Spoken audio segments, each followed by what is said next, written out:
دنیا میں تمہارے اعمال کیا تھے، کس طرح کے عمل کیا کرتے تھے؟ یعنی پوچھنا یہ چاہتے ہیں تمہارے وہ نیک اعمال کیا ہیں جن کی بدولت تمہیں یہ منصب ملا ہے؟ وہ جواب دیں گے کہ ہم میں 2 خصلتیں تھی، 2 عمل تھے، وہ کون سے تھے؟ کہا انہی کی وجہ سے اللہ تبارک و تعالیٰ کا فضل و رحمت ہوا ہے کہ ہم اس مرتبے پر پہنچے ہیں۔ فرشتے کہیں گے وہ 2 خصلتیں کیا ہے، ہمیں بھی بتاؤ۔ وہ جواب دیں گے کہ جب ہم تنہائی میں ہوتے تھے تو اللہ تبارک و تعالیٰ کی نافرمانی کرنے سے حیا کرتے تھے۔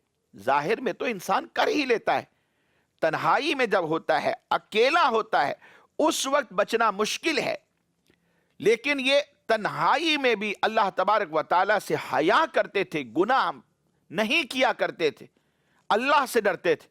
اور دوسرا ان کا وصف، ہم اس قلیل رزق کے اوپر، تھوڑے رزق کے اوپر راضی رہتے تھے جو ہمارے لیے لکھ دیا گیا ہے۔ آپ جانتے ہیں فرشتے جب یہ 2 خصلتیں جو یہ بیان کریں گے وہ سنیں گے تو کیا کہیں گے؟ فرشتے کہیں گے اسی لیے تم اس بات کے حقدار ٹھہرے ہو۔ مدنی چینل کے ناظرین، اللہ کی تقسیم پر راضی رہنا یہ انسان کے فقر کو دور کر دیتا ہے، بندے کو غنا کی سلطنت کا بادشاہ بنا دیتا ہے، اور رب تبارک و تعالیٰ کو راضی کر دیتا ہے کہ جب بندہ تھوڑے رزق پر راضی رہا تو رب تبارک و تعالیٰ بھی اس کے تھوڑے عمل پر راضی ہو جاتا ہے۔ تو اس لیے فرمایا کہ تم اللہ کی تقسیم پر راضی ہو جاؤ جو اللہ نے تمہارے لیے لکھ دیا ہے، تم غنا کی سلطنت کے بادشاہ بن جاؤ گے۔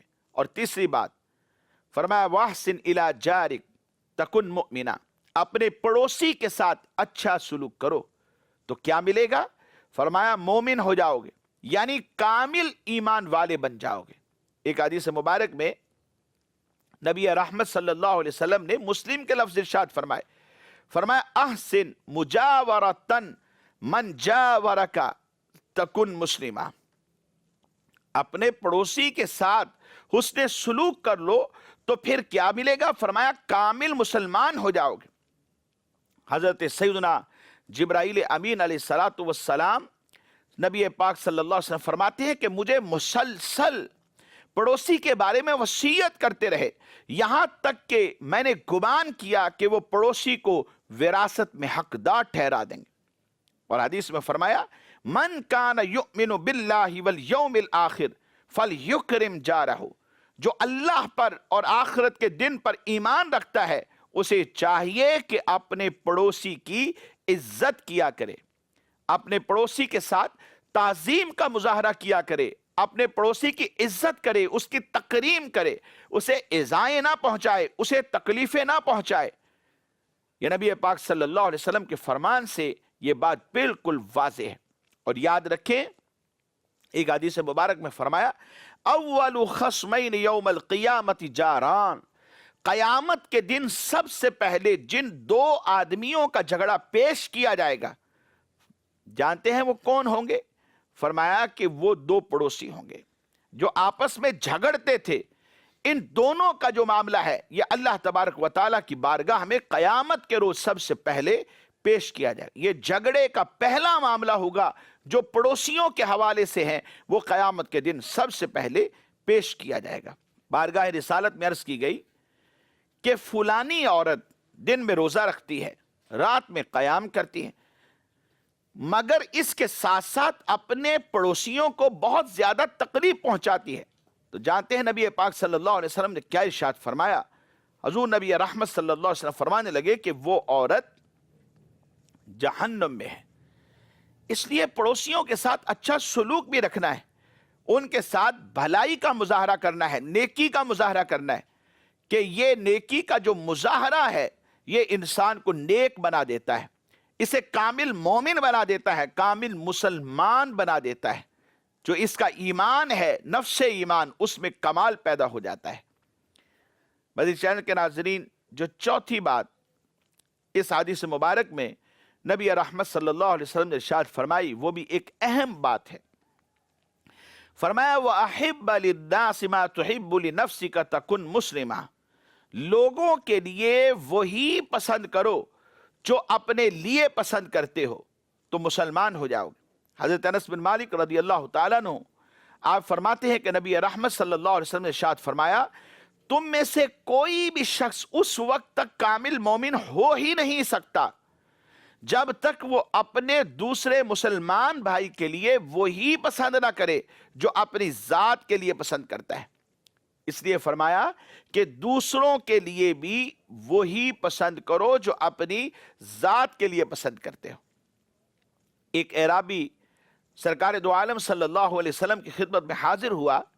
اس نے چند سوالات کیے تو نبی رحمت صلی اللہ تعالی علیہ وآلہ وسلم سے جب وہ سوالات کر رہا تھا تو اس کا جو 5واں سوال تھا وہ اس حوالے سے تھا کہ یا رسول اللہ صلی اللہ علیہ وسلم میں چاہتا ہوں کہ میں سب سے زیادہ عدل کرنے والا بن جاؤں.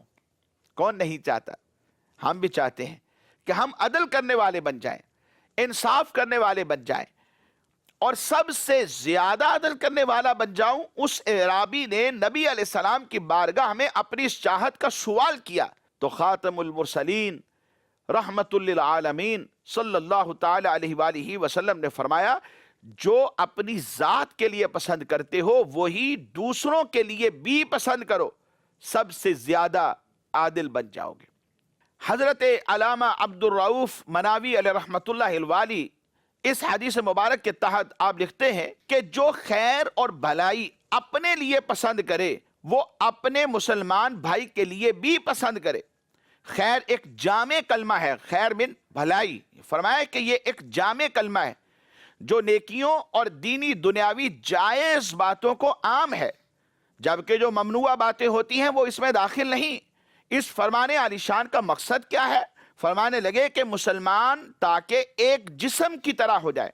جیسے بازو میں تکلیف پہنچی تو پورے وجود میں تکلیف محسوس ہوتی ہے, سر میں ہو تو پورا وجود ڈسٹرب ہوتا ہے. کہا تمام مسلمان آپس میں ایک جسم کی طرح ہو جائیں, جیسے اپنی ذات کو خیر پہنچاتا ہے اسی طرح اپنے مسلمان بھائی کو بھی خیر پہنچائے. اور مزید ایک مقام پر آپ نے ارشاد فرمایا اپنے ساتھ جو سلوک کیا جانا پسند ہے وہی دوسروں کے ساتھ کرو.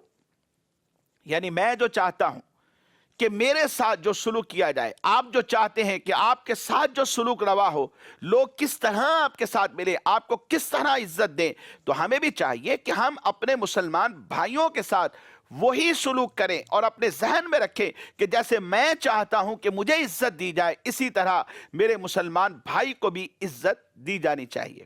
5ویں بات نبی رحمت صلی اللہ علیہ وسلم نے یہ نصیحت فرمائی, فرمایا وَلَا تُكْسِرِ الضَّحِكَ فَإِنَّ كَسْرَةَ الضَّحِكِ تُمِيتُ الْقَلْبِ. زیادہ مت ہنسنا, کہ زیادہ ہنسنا یہ دل کو مردہ کر دیتا ہے. ضرورت پڑے تو انسان تبسم کرے, صرف مسکرائے, ہنسے نہ, کہے نہ مارے, کہ اس سے دل مردہ ہو جاتا ہے. قرآن میں فرمایا فَلْيَضْحَكُوا قَلِيلًا وَلْيَبْكُوا كَثِيرًا. تو انہیں چاہیے کہ تھوڑا ہنسیں اور بہت روئیں. انسان کو گناہوں پر نادم ہو کر رونا چاہیے, اللہ سے خوف رکھنا چاہیے, زیادہ کھڑکھڑا کر ہنسنا نہیں چاہیے, کہ اس سے کیا ہوتا ہے؟ فرمایا دل مردہ ہو جاتا ہے. مدنی چینل کے ناظرین, یہ 5 وہ باتیں اور ان کے فوائد ہیں, یا آخری وہ بات کہ جس سے بچنے کا حکم دیا اور اس کے نقصان کو بھی بیان کیا, یہ ہمارے لیے بھی ہے. ہم سب کو چاہیے کہ اپنے وجود میں اپلائی کریں, اس رمضان المبارک کی برکت سے اپنے ساتھ یہ وعدہ کر لے کہ ہم اسلام کے مطابق زندگی بسر کریں گے. اور آج کے سلسلے میں جو 5 باتیں بیان کی گئی ہیں, ہم ان پر بھی عمل کر کے اپنے رب تبارک و تعالیٰ کو راضی کرنے کی کوشش کریں گے. مدنی چینل کے ناظرین, ہمارے آج کے سلسلے کا وقت اختتام کو پہنچا. آئندہ تک کے لیے اجازت دیجیے, دعا گو ہیں اللہ تبارک و تعالی ہم سب کو عمل کی توفیق عطا فرمائے. آمین بجاہ النبی الامین صلی اللہ تعالی علیہ وآلہ واصحابہ وبارک وسلم. ایمان ہے قال مصطفی قرآن